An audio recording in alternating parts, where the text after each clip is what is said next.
মুর্শিদাবাদ জেলার অন্যতম ঐতিহ্যবাহী নিদর্শন হচ্ছে নসিপুর রাজবাড়ি। এই রাজবাড়ি প্রাঙ্গণে রয়েছে সংগ্রহশালা, যেখানে রাখা রয়েছে তৎকালীন রাজাদের ব্যবহৃত জিনিস থেকে শুরু করে রাজসিংহাসন, অদ্ভুত আয়না, ফাঁসি মঞ্চ, এমনকি রানীর সোনার জরির শাড়ি। এখানে এলে পর্যটকেরা সংগ্রহশালা দেখার পাশাপাশি রাজশ্রেষ্ঠা দেখেন এবং রাজবাড়ি প্রাঙ্গণে অবস্থিত ৩৩ কোটি দেবদেবীর মন্দিরে দর্শন করেন এবং রাজবাড়ির মনোরম পরিবেশে গা ভাসাতে দেখা যায় পর্যটকদের। মাত্র ২০ টাকার টিকিট কাটলেই এই রাজবাড়ির অন্দরমহলে প্রবেশ করেন পর্যটকেরা। তবে এবছর শীত পড়লেও ডিসেম্বরের শুরুতে তেমন পর্যটকের ভিড় লক্ষ্য করা যাচ্ছে না। এখানে যার জেরে কপালে চিন্তার ভাঁজ গাইড, টোটো চালক অর্থাৎ পর্যটন ব্যবসায়ীরা জানাচ্ছেন পর্যটক কম আসার কারণে তাদের রুজিতে টান পড়েছে। যদিও তারা আশাবাদী ডিসেম্বরের শেষের দিকে পর্যটকদের ভিড় বাড়বে। যদিও অনেক পর্যটকদের মত এই রাজবাড়ি সম্পর্কে অনেকেই ওয়াকিবহাল নয় এবং এই রাজবাড়ি সংগ্রহশালায় রাজাদের ব্যবহৃত জিনিসের কোনো নাম লেখা নেই। সব মিলিয়ে এখন দেখার বিষয় ডিসেম্বরের শেষ পর্যটকের ভিড় এই রাজবাড়িতে পড়ে কিনা। ভালো লাগছে, বেশ ভালো লাগছে। এইসব জায়গাগুলো রয়েছে এখানে ভেতরে, মানে ফাঁকা ফাঁকা একদম। গাইড টাইড সেভাবে পাওয়া যাচ্ছে না, যারা রয়েছে তারা ঠিক মতো বুঝিয়ে দিচ্ছে না, এটা একটা ইস্যু হয়। তো মানে অনেক জায়গায়, তবে কিছু জায়গায় লেখা রয়েছে, কিছু জায়গায় লেখা নেই।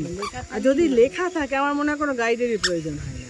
যদি প্রপারলি লেখা থাকে না, মানুষ এইটুকু শিক্ষা সবারই আছে, পড়ে বুঝে নিতে পারবে। তো আমার মনে হয় এইটুকু সরকার থেকে অনেক কিছু করেছে, অনেক সুন্দরভাবে সংরক্ষণ করা হয়েছে। তো এইটুকু অন্তত করা উচিত, যাতে এগুলো লেখা থাকে, যাতে কোনো গাইডই লাগে না, কোনো যে কেউ এসে দেখে নিতে পারে। কোথা থেকে আসছেন? আমরা কলকাতা থেকে। কি নাম আপনার? আমার নাম তানিয়া গোস্বামী। আমি কলকাতা থেকে আসছি। আচ্ছা, মুর্শিদাবাদ কেমন লাগলো? মুর্শিদাবাদ তো একটা হিস্টোরিক্যাল প্লেস। অ্যাকচুয়ালি আমরা সেটা জেনেই আরও এসেছি, আগ্রহী।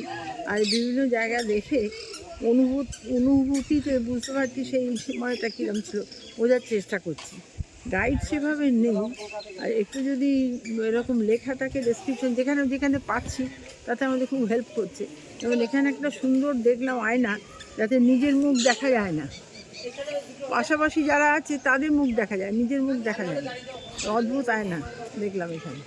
এরকম অনেক কিছু দেখলাম, সেই রাজার ওটা বোধহয় দরবার ঘর, এ সমস্ত দেখলাম। একটু ওখানে লেখা থাকতে তো একটু ভালো হতো। আরও এখানে অনেক মূর্তি রয়েছে, বিভিন্ন অবতার। হ্যাঁ, তো লেখাগুলো, ঘরগুলো অন্ধকার, লেখাগুলো পড়তে পারছি না। এরকম। কি নাম আপনার? নিশ্চয়ই খুব ভালো লাগে। কি নাম আপনার? হ্যাঁ, আপনার নাম? আমার নাম ডি সান্না। মুর্শিদাবাদে তো এখনো পর্যটক সেরকমভাবে নামেনি, কতটা অসুবিধার মধ্যে আছেন? অসুবিধা বলতে ধরুন পরীক্ষা শেষ না হলে ধরুন পর্যটক নামবে না। ডিসেম্বর মাসের 15 তারিখ থেকে আপনার পর্যটক নামবে। এবার চারিদিকে ধরেন বিশৃঙ্খলা চলছে, তো ওর জন্য ধরেন টুরিস্ট আসছে না অতটা। আচ্ছা, কিন্তু আপনার এখানে সব কিছুই পর্যটকের উপরেই নির্ভর।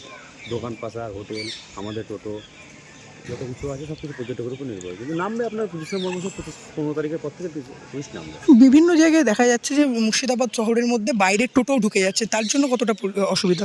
অসুবিধা হচ্ছে, রাস্তাঘাটে জাম লেগে যাচ্ছে আপনার।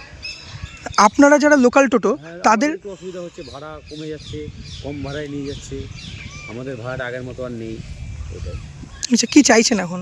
আমরা চাইছি যেন সব কিছুই শান্তি শৃঙ্খলভাবে হোক, এটাই। ওরাও ভাড়া মারুক, আমরাও ভাড়া মারি, ন্যায্য পয়সা ভাড়া মারুক। ওরা কম পয়সায় ভাড়া মারছে, আমাদেরও ভাড়াটা কমে যাচ্ছে। আমরা যে দুটো পয়সা সবারই হোক, কিন্তু ন্যায্যভাবে হোক সবারই। আচ্ছা, আরেকটা জিনিস, সেটা হচ্ছে পর্যটক যদি না আসে তাহলে আপনাদেরও আমাদের ক্ষতি, পর্যটক না হলে আমাদের পুরোই ক্ষতি। পর্যটকের উপরে আমরা নির্ভরশীল। কি নাম আপনার? আমার নাম পিকাই সরকার। দাদা, এই যে ডিসেম্বর মাস পড়ে গেল, শীতের মরশুম প্রায় চলে এসেছে, পর্যটক কেমন? পর্যটক এখনও নামেনি, মধ্যে বন্ধ ছিল বিভিন্ন রকম অশান্তির কারণে। হ্যাঁ, বেলডাঙার ঘটনা নিয়ে। তারপরে দু একদিন এসছিল, এখনও পরীক্ষাগুলো শেষ হয়েছে সবে। 15ই ডিসেম্বর থেকে আশা করি কিছু পর্যটক নামবে। আচ্ছা, পর্যটক যদি না হয়, আশানুরূপ না হয়, তাহলে কতটা লসের মুখে পড়বেন আপনারা? পর্যটনের উপর নির্ভর করছি আমরা মুর্শিদাবাদ। এইখানে তো কোনো শিল্প কারখানা নেই, এখানে বেশিরভাগ লোক পর্যটকের সঙ্গে যুক্ত। গাড়ি থেকে আরম্ভ করে হোটেল, গাইড, তারপরে দোকানদার, এভরিথিং পর্যটকের সঙ্গে যুক্ত। যার জন্য পর্যটক না আসলে মুর্শিদাবাদের লোক কানা হয়ে যাবে। আচ্ছা, নসিপুর রাজবাড়ি এলে কি কি দেখা যাবে? নসিপুর রাজবাড়ি প্রথম কথা, এইটা তো বাকিংহাম প্যালেসের অনুকরণে এই বিল্ডিং। ওয়েস্ট বেঙ্গলে 3টে আছে, এটা একটা হাজারদুয়ারির রাজভবন। তো এর ভিতরে অতি মহল বিশিষ্ট বাড়ি আছে, যেমন ঠাকুর বাড়ি আছে, এদের অন্দরমহল আছে, হ্যাঁ, নানা রকম অফিস ঘর আছে, সেরেস্তা ঘর, এছাড়া দ্রষ্টব্য মডেল আছে, রাম সীতার মন্দির, ডাকাতকালী, বিভিন্ন রকমের জিনিস আছে। এটা ঐতিহাসিক স্পট। আচ্ছা, কি নাম আপনার? আমার নাম রতন চক্রবর্তী। আপনি কিসের সঙ্গে যুক্ত আছেন? আমি এই পর্যটকের সঙ্গে যুক্ত, গাইড গাইড। আপনাদের এখানে? আমাদের এখানে এখনও তো স্কুলের পরীক্ষা নানা রকম সব এসে তো লোকজন এখন হচ্ছে না সেরকম। 15 তারিখের পর থেকে ছুটি হলে লোকজনটা একটু বেশি হবে, তখন আমরা একটু যাই হোক ভালো আশা করব যে লোকজন হচ্ছে। আচ্ছা, কতটা আশায় আছেন? আশায় তো আমরা আছি যে একটু ভালোভাবে যদি চলে, তার জন্যেও নির্ভর করে এই পর্যটকদের উপরই সব। এবার পর্যটক যদি সেরকম না হয় কতটা না অসুবিধা? হলে তাহলে সে তো একটু অসুবিধায় পড়তেই হবে সব মানুষকে, যারা এর সঙ্গে যুক্ত আছে, গাইড বলুন, টাঙাওয়ালা বলুন, তারপরে টোটোওয়ালা, ব্যবসাদার, সব বিভিন্ন। আপনাদের হোটেল পারিশ্রমিক ওয়ালা, কীরকম? হ্যাঁ? পারিশ্রমিক কীরকম হয়? আমাদের পারিশ্রমিক নয়, আমরা একটা কমিশনের কাজ করি। মালিকের টিকিট 20 টাকা, তার ভিতরে দুটো অংশ আছে, একটা ওপর নিচ। ওপর 11 টাকা, মালিক 9 টাকা। ওই 9 টাকার ভিতরে কিছু কমিশন, টিকিট যেমন সেল হবে সেইভাবে কমিশন। না হলে আপনাদেরও লস। আমাদেরও লস। কি নাম আপনার? আমার নাম খোকন ঘোষ। কিসের সঙ্গে যুক্ত?